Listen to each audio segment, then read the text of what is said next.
Hello, everyone. Welcome back to our Foreign Correspondents Talk 2024 video series, where we speak to foreign correspondents, current and former, to learn more about just their experience. They share their stories with us. My name, of course, is Alan Herrera. I am the editorial supervisor for the Association of Foreign Press Correspondents. And I am pleased to announce that today with me here I have Ivan Laszlo Nagy, who is a Hungarian journalist currently studying here in the United States. And I am very happy to say that he is a scholarship awardee this year and will be presented with the prize at our December 4th award ceremony this year in Washington, D.C. at the National Press Club. So, hello, Ivan. How are you today? Thank you for coming on. Thank you so much, Alan. Thank you for having me. How are you doing? Welcome everyone on the talk. Yes, I'm doing well. One of the things that I love about this work is I get to hear from very cool and interesting people. So, I you received this award in part because you are so cool and interesting. So would you mind Well, telling me? let's hope we're verifying that with this conversation. Yeah. Yeah, yes. So would you mind just tell me a bit more about about yourself? Tell our audience a little bit more about yourself, your background, how you got into journalism. Sure, of course. As you said, I'm currently studying in the US. I'm in the MA Politics program of Columbia University's Graduate School of Journalism. I've been here for a couple of months, and before that, I used to live and work in Hungary. Um, I think if anyone's watching this conversation, might it might be useless to go into too much of an introduction into why being a political journalist in Hungary is a peculiar position to be in. But to summarize real quick, it's a very challenging atmosphere to work in, right? We are pretty much one of the only autocracy or semi-autocracy, people keep calling it every single terminology they can come up with within this Western world, within the European Union, especially. And that has put quite considerable constraints on journalism there. So being a political journalist and political reporter in Hungary is really it's an uphill battle that you're facing, right? So I've been involved in that scene for almost half a decade at this point. I've been covering Hungarian as well as European and American politics for my former outlet HVG, which is one of the few remaining independent media outlets in Hungary. And in the recent years, I've been most involved in podcasts, especially hosting political podcasts. I was the host and editor of one of Hungary's leading news podcasts, which has been a very interesting experience. And you could clearly sense that in these circumstances that people were really happy to come across some new form of political reporting, which gave them very clear-cut explanations to what was happening around them, because it's very hard to make sense a lot of times what's happening in Hungary, let alone in the rest of the Western world. So that's what I've been busy doing these past couple of years, trying to report on democratic security, both in my home country and beyond that. Been trying to put as much of it out there as possible. I was cooperating with Visegrad Insight. It's one of the leading English language think tanks from the Central Eastern European region, as well as making appearances here and there as a commentator in the foreign press. And yeah, what brought me here to the US is pretty much that these circumstances do not give you too much breathing room to improve yourself and to discover new avenues. And as I said, in this kind of uphill battle you're facing, you really have little ways to build new connections and experience and find out how you can make a more tangible impact. And I believe being here in the US and being here in New York and being here at Columbia is definitely a vehicle of doing that a lot better. So, given everything that you've said just now, I mean, it is you are definitely right with everything, of course, that you say about Hungary and its position, right, in the European Union at the moment, and considering that it is the only, yes, autocracy, we'll use that term, right, because there are there are so many that people have used to describe it. So we'll just go with that one. It's the only autocracy within the EU. So, was there ever a time perhaps that you second guessed your decision to enter this field given the just rapidly, evolving environment in Hungary? Because I remember, of course, I mean, even just in the last decade, just seeing it tracked, right, by news reporters here, reading the occasional report, reading even deeper investigations into into human rights abuses and things that are going on over there. Could you just tell me your thoughts on that? Sure. I mean, I don't think it's a Hungary specific thing in the past decade or so to be questioning your position in the media, right? I think no matter where we work, we've had to come across uh, so many situations in the past years that made us question why we were doing this whole thing, right? I think when you see that even the most advanced democracies in the world resort to leaders who have a very stark criticism about the operations of the media, you think whether you have a place in this and whether you're wasting your time doing this, right? I think that's completely natural, and I would obviously guess that these kind of thoughts come up in the Hungarian media sphere fairly more often than anywhere else in the Western world. What I believe is very important to understand that even in these dire circumstances, you see occasions that your work is having a tremendous impact. You see it on the ground level, right? Like you see it on the people around you. You see more and more people getting involved in politics, and you get the feedback that, oh, I listened to your podcast. I read your pieces. Redirected to me. You redirected me to this and that source, and I've gotten involved. And here I am. I'm at a political protest because I figured out it was about me. So you see the micro level change, but you also see the macro level change because it's impossible to hermetically seal all the information and all the wrongdoings that are happening in a regime like this. And even in this year, I think if anyone might remember one story coming out of Hungary, it was a huge scandal that broke in the top tier of the regime's leadership with the presidential pardon scandal, which actually cost the position of the former president of Hungary, Katalin Novak, and other prominent Fidesz politicians or ex-Fidesz politicians. And what it showed is that it never would have occurred without the media. It never would have occurred if the wrongdoings weren't reported by us, if people didn't tune in to read our work, to listen to our work when things were getting heated. And I think these things all kind of demonstrate that even in these kinds of societies, your work is indeed very important, and it is very inspiring to go through these periods of time. Of course, it's not easy to go through these periods of time, and this is always all of these things are followed by horrifying and disgusting, um, you know, um, political hate campaigns and distasteful political communication, and it rips a part of your soul every time. But someone's got to keep doing this, and I think what's really been the moral of the story is that no matter what happened in these past decade and a half, I think the media remained fairly resilient, not just in Hungary, but everywhere. And I think journalists have a peculiar kind of knack for this to not stop when all signs are telling you to stop. Mhm.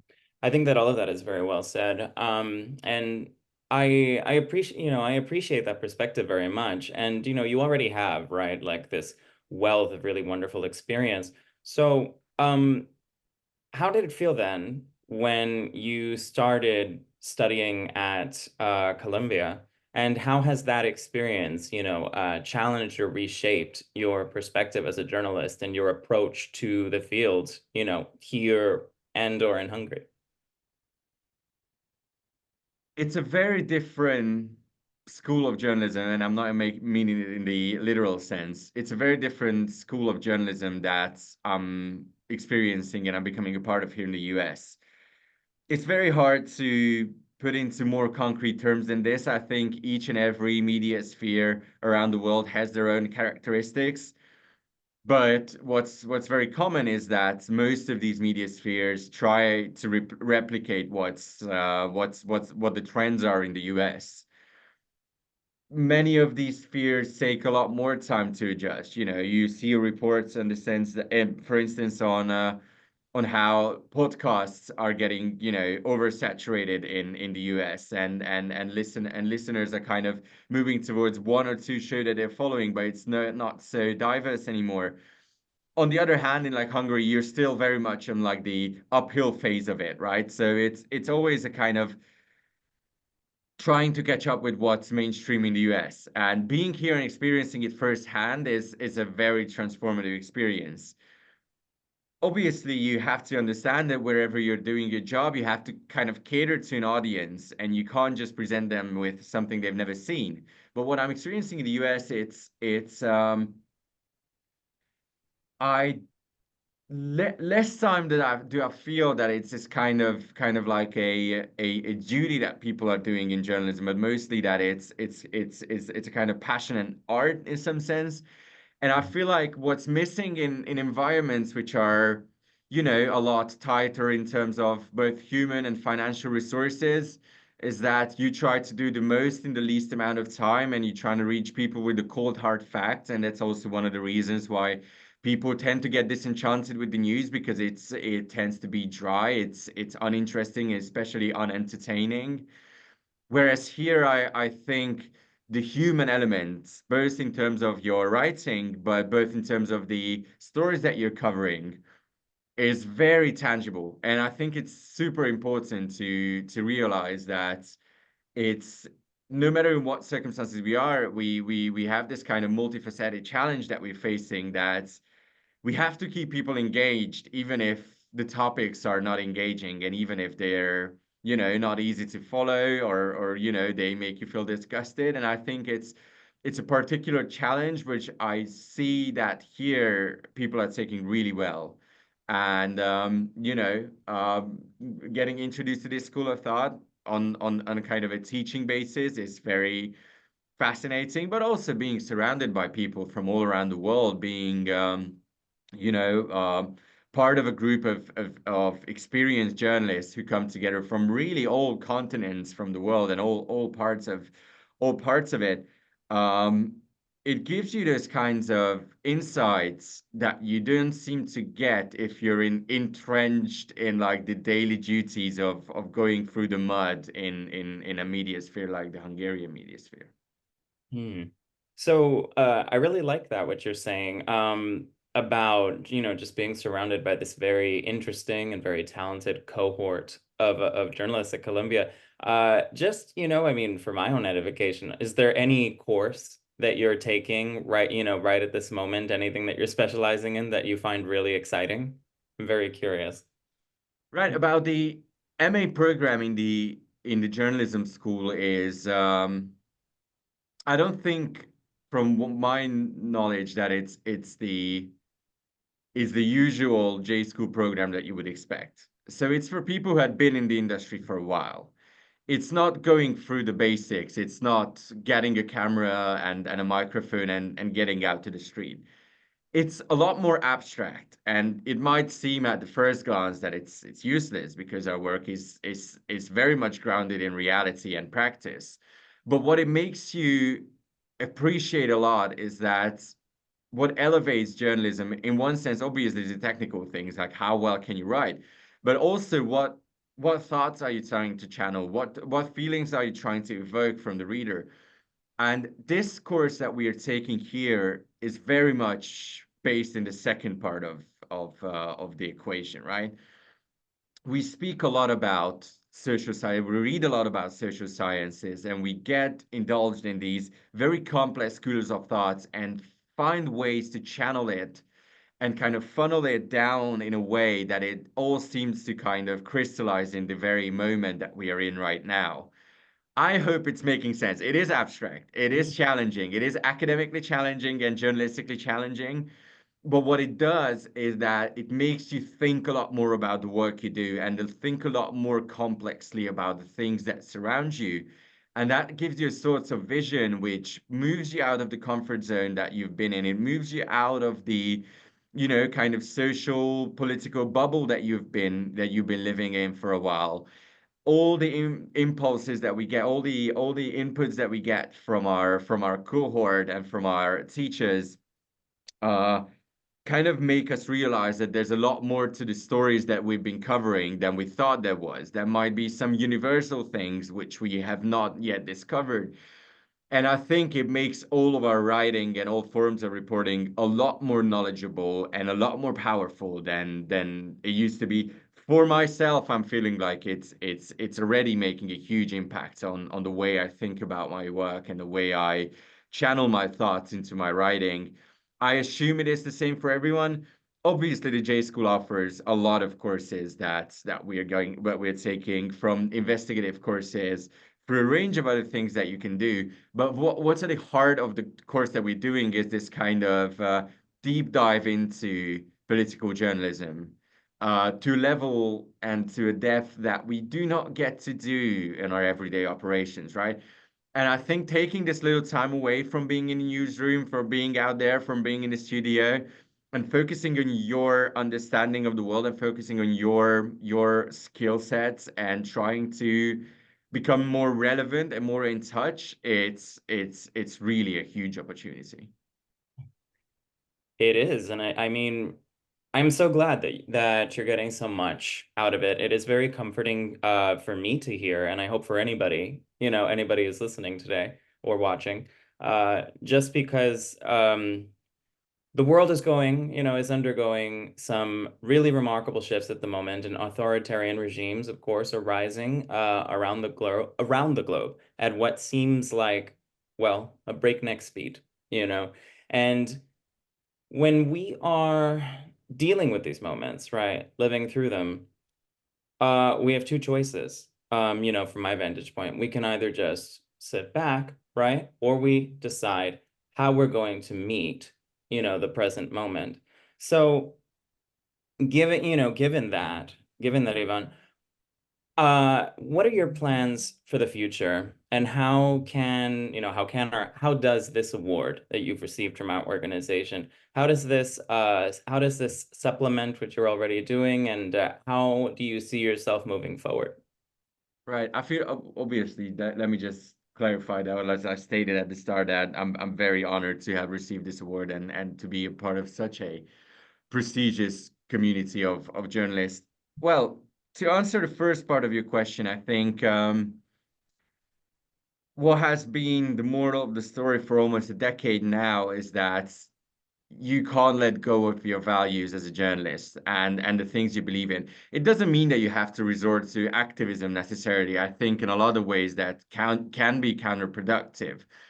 But what has to be understood is that, well, but what must not be forgotten is that our job is very, very much still a pillar of these democracies.